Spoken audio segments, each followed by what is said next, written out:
प्यारे दोस्तों, Arya's domestic tips and motivation YouTube channel में आप सभी का स्वागत है। आखिर किस श्राप या वरदान की वजह से द्रौपदी को बनना पड़ा 5 पतियों की पत्नी? आइए जानते हैं इस वीडियो के माध्यम से। द्रौपदी के पिता द्रुपद के मन में द्रोणाचार्य के प्रति जबरदस्त नफरत थी और नफरत के इन्हीं भावों को द्रौपदी के मन में भी बचपन से ही कूट कूट कर भर दिया गया था।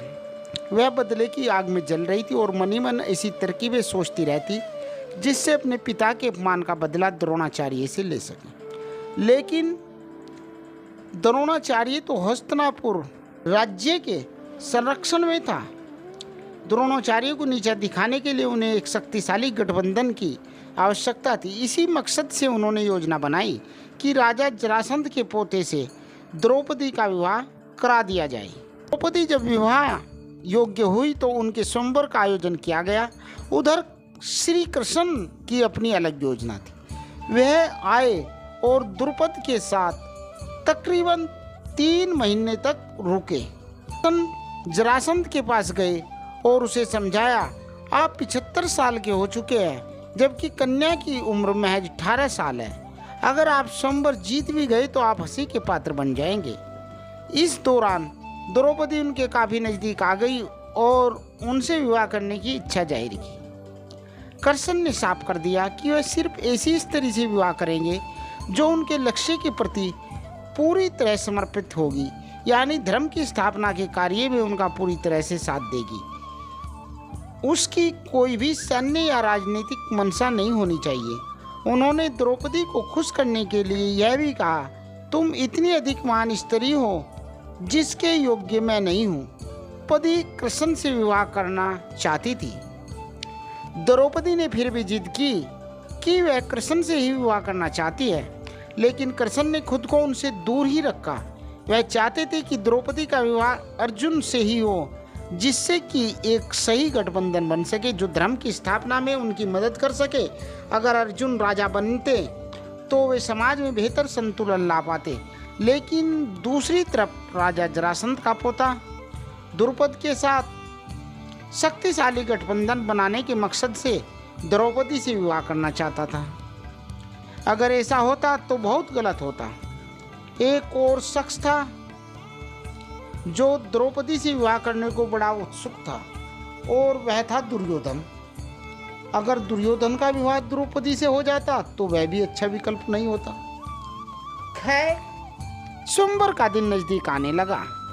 पांडवों को मारने के लिए लाक्षागृह में जो आग लगवाई गई, उससे बचने के लिए जब पांडव छिपते छिपाते घूम रहे थे, कृष्ण के अलावा कोई और नहीं जानता था कि वे जीवित भी हैं। कृष्ण चाहते थे कि स्वयंवर के दिन वे ही दुनिया के सामने आए। ब्राह्मणों के वेश में कृष्ण उन्हें स्वयंवर में लेकर आए।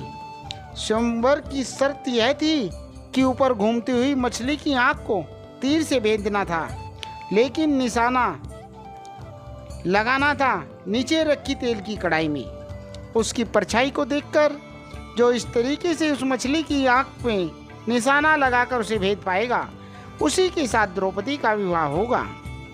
जरासंध का पोता इतना अच्छा धनुधर नहीं था, इस तरह वे निशाना लगा सकता। जरासंध एकमात्र ऐसा निशाना लगा सकता था, लेकिन वह 75 साल का हो चुका था। इसके बावजूद उसने स्वयंवर में भाग लेने के बारे में सोचा। आखिर इस विवाह का मकसद एक बड़े राज्य के साथ गठबंधन करना जो था। कृष्ण जरासंध के पास गए और उसे समझाया,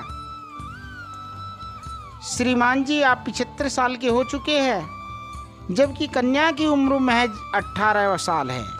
अगर आप स्वयंवर जीत भी गए तो आप हंसी का पात्र बन जाएंगे और आपका पोता तो किसी भी हालत में जीतेगा ही नहीं। जरासंध ने फिर द्रौपदी का अपहरण करने के बारे में सोचा। उन दिनों किसी महिला से विवाह करने का एक तरीका यह भी था, लेकिन कृष्ण ने उसे चेतावनी दी, हमारी सेनाएं यहाँ एकत्र है। अगर आपने द्रौपदी का अपहरण करने की कोशिश की तो आप बच नहीं पाएंगी। सबसे अच्छा यही है कि आप पीछे हट जाइए। जरासंध ने हालत को तोला और सभी विकल्पों पर पुनर्विचार करके देखा कि वह जो भी करेगा उसका अपमान ही होगा। आखिरकार द्रुपद को बहुत सारे उपहार देकर वह पीछे हट गया, लेकिन वह अपने मन में गुस्से से जल रही अग्नि की ज्वाला को शांत न कर सका। उसने सोचा एक ग्वाले ने उसे स्वयंवर में हिस्सा लेने से रोक दिया, जिसे जीतकर वह एक बड़ा गठबंधन बना सकता था और अपनी महत्वाकांक्षाओं को पूरा कर सकता था। दुर्योधन भी एक महान धनुर्धर था और स्वयंवर में रखी गई शर्त को पूरा करने में सक्षम था।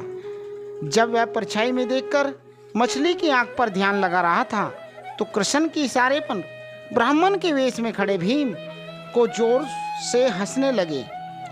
दुर्योधन यह सोचता था कि उसने पांडवों को मार दिया है। जब उसने भीम के हंसने की आवाज सुनी तो वह अपना नियंत्रण खो बैठा और उसका निशाना चूक गया और फौरन अर्जुन आए जो ब्राह्मण के वेश में थे। उन्होंने निशाना लगाकर स्वयंवर जीत लिया और द्रौपदी को अपने साथ ले गई। पांडव जब जंगल में थे तो उनकी माता कुंती को हमेशा यह डर रहता था कि अगर पांचों पांडवों में झगड़ा हो गया तो अलग हो जाएंगे, इसका मतलब होगा राज्य का विभाजन। इसलिए उसने पांचों पुत्रों से कह रखा था कि तुम्हें जो कुछ भी मिलेगा तुम्हें उसे आपस में बांटकर खाना होगा। अर्जुन द्रौपदी को घर लाए। जब अर्जुन स्वयंवर से लौटे तो कुंती खाना बना रही थी। अर्जुन ने कुंती से कहा, माँ देखो हम क्या लाए हैं। बिना देखे ही कुंती ने कह दिया, पांचों भाई आपस में बांट लो। इसी वजह से पांचों भाइयों ने एक स्त्री से विवाह कर लिया। व्यवस्था कुछ ऐसी हुई कि पांचों भाइयों की अपनी अपनी पत्नियां होगी, लेकिन रानी का स्थान केवल द्रौपदी को ही मिलेगा। बाद में जब पांडवों को धृतराष्ट्र के राज्य का आधा हिस्सा देने की बात हुई तो दुर्योधन ने आत्महत्या करने की धमकी दे दी। धृतराष्ट्र अपने ही पुत्र की जीत के आगे कमजोर पड़ गए और उन्होंने पांडवों को आधा राज्य देने से मना कर दिया। निर्णय लिया गया कि पांडव राज्य छोड़कर चले जाएंगे और एक नए राज्य की स्थापना करेंगे। उन्होंने हस्तिनापुर छोड़ दिया और खांडवप्रस्थ चले गए, जहां उन्होंने नया शहर बसाया जिसका नाम रखा गया इंद्रप्रस्थ। कुछ ही सालों के भीतर उन्होंने एक बेहद खूबसूरत शहर की स्थापना कर ली और फिर अपने लिए एक आलीशान महल बनवाया। वह एक ऐसा सरोवर बनाया गया जिस पर आप चल सकते थे। यह क्रिस्टल की परतों से बना था जिसके नीचे पानी था। पांडवों ने तमाम राजाओं को बुलाया और राजसूय किया। दूसरे राजाओं के सहयोग से उन्होंने सफलतापूर्वक राजसूय का आयोजन किया गया और उस क्षेत्र में एक बड़ी शक्ति के रूप में स्थापित हो गई। जय श्री कृष्णा, जय श्री राम।